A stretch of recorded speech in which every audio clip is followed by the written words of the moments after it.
Hey there, Stephanie Joy with All Things Social Security and the Law Practice of Joy Disability. Here's a short little segment from our recent live stream Q&A that we have every Wednesday at 1 p.m. Eastern Standard Time on the YouTube channel, All Things Social Security. Enjoy, and if you have any questions, leave them down below in the comments and I will be sure to get to them. Thanks so much. Bye-bye now. Autumn says, received notice that caseworker found me disabled. Well, that's good. Now sending for non-medical review. That's fine. Does this mean I'm approved? You've been found disabled. That is 99% of the hurdle, and the other 1% is the non-medical review to make sure that was she really insured during the time period, to make sure there's no like typographical glitches that had your case go all the way through. I've never seen anyone get flipped because that ever happens, but they have to check. So yeah, they're just making sure you're still insured. I assume this is SSD, but if it's SSI, then you have to go through your perk. That would be separate though. They have to notify you because they need to speak to you on the phone. Although interestingly, recently, very strange, a SSA person told me for a client, oh yeah, she's making a point to come in and do her perk. I'm like, she has to come in to do her perk? I'm like, everyone in my part of the country, it's all done on phone. They don't drag the disabled person into a field office to answer financial questions. I thought it was very strange. Maybe he was new. I don't know. Because they set up a phone appointment for that. I don't think they want people trekking into their office unnecessarily. That it can be done by phone. So that was very strange. Usually going into the field office is because you need to present paperwork or something. Autumn says, met the listing, met great at 60 years old. Good for you, Autumn. I'm so glad for you. Sedentary, met no jobs available. Met cannot do same job. These were all things listed on the letter I received. Were you at ALJ hearing, Autumn? I forget. If you were in the decision letter, yeah, that would be very detailed. That's terrific. I am very happy for you. Autumn continues on to say, SS medical doctor reviewed medical records and agreed with caseworker determination of disabled. Yes. Well, is this before? This is without an ALJ hearing? The caseworker, before he determines whether you're disabled, he actually sends it to the SS medical doctor who reviews the medical records because he has to decide if you meet the listing. The caseworker can't decide that per se, I don't think. I think they would always have a medical doctor do it probably. And then if the person doesn't meet a medical listing, that same doctor would probably also be the one who does the RFC because now they have to decide whether you are disabled based on your RFC. If you're not on a listing level, you still got the opportunity into the RFC, which is how most people end up prevailing, actually. Hey, Chrissy Ryda, am I saying that right, is in the house? Hi, Chrissy. I don't think we've met. Nice to meet you. My SSDI is Federal Quality Review. Ooh, what does that mean? It says it will take 7 to 10 days. So we can't say for sure, but usually that means, in our experience, that the adjudicator or the LJ, usually that's mostly an adjudicator, on initial recon has determined that you're disabled, and it got pulled, supposedly randomly audited for review, federal quality review, to make sure that state worker followed all the rules required to get to the step where you make the decision. If they did something or didn't do it adequately, didn't work up your past work, that's a frequent one. You know, the federal quality would be like, we need more details about that job. You know, their workers report said squat, and you know, you're saying they can't do their prior job, but we don't really know how they did it because they didn't explain it in their work history. Then they'll make you redo that with more details. I think it's mostly there. It has happened. How do I say this?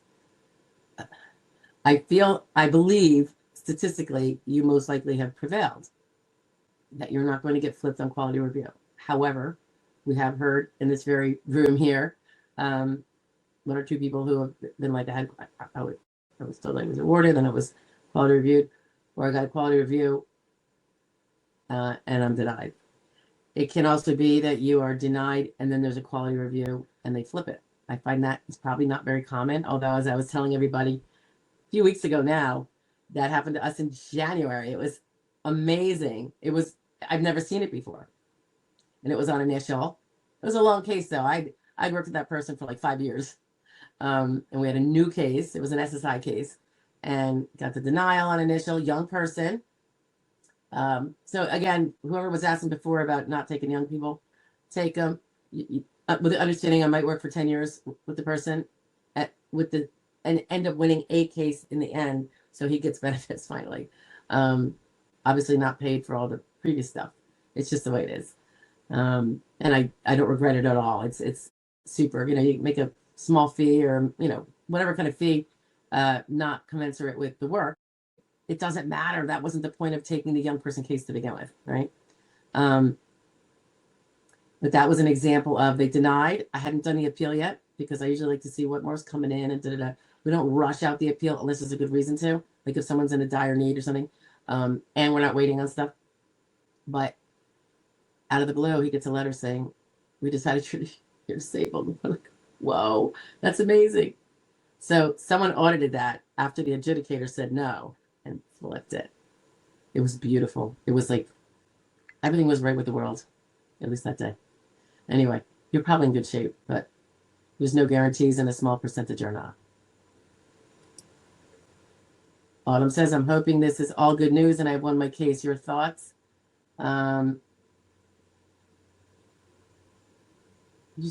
right? Because you said, yeah. Yeah, I think it's likely. Like I was just saying to Chrissy, I think you sound like you're in good shape too. We can never say 100%, guys, because as I always say, you can't say that until you have the confirming letter in the hand that here's your, you prevailed on everything. As they say, we don't celebrate till the fat lady sings, but we start getting a little anticipatory, and then we try to cool it down because don't want to look a gift horse in the mouth until it's really there. And they'll be like, yes. Nina was 54 years young, Nina. Nina was a heavy equipment operator for 18 years. That's a really good part of your vocational profile, Nina, I think, because that's a very arduous job. And it is easier to prove you can't do an arduous job than it is to prove you can't do a light or sedentary job. So at 54, you're still in the young age. If they find you can do a light job and that you have transferable skills, if they find that you can do a light job, the grids don't apply to you, and then you've got to kick out all 12,000 jobs somewhat individually, although it's not necessarily individually. You've got to get down to sedentary. So you have to prove you can't do a light work. You can't win by just proving you can't do medium work at 54. So you can't win by just proving you can't do your heavy equipment operator job. You follow? So I think you probably have a good case though. If you don't have an attorney, I would get one. Make sure you're weaving that needle correctly to get to that endpoint that you need to get to, because there's so many deep. It's like there's two possible ways to. Let's say three possible ways to get to prevail, but there's hundreds of branches that will lead you to not prevailing, and they're dead ends there. So then you either have a new case that you can do because your DLI hasn't run out, or you're screwed. So I think it's really important to know how you're going to, direct that needle to make sure you get 1, 2, or 3. And for the people under 50, there's only 2 avenues, really. The people over 50 have the grid as their additional avenue. Justin Zane says, you rock, Stephanie. Well, thank you very much. Mr. Pett says, I contacted my state rep and he's looking into it. Perfect. I would have gone with the federal, but I'm sure that'll work just as well.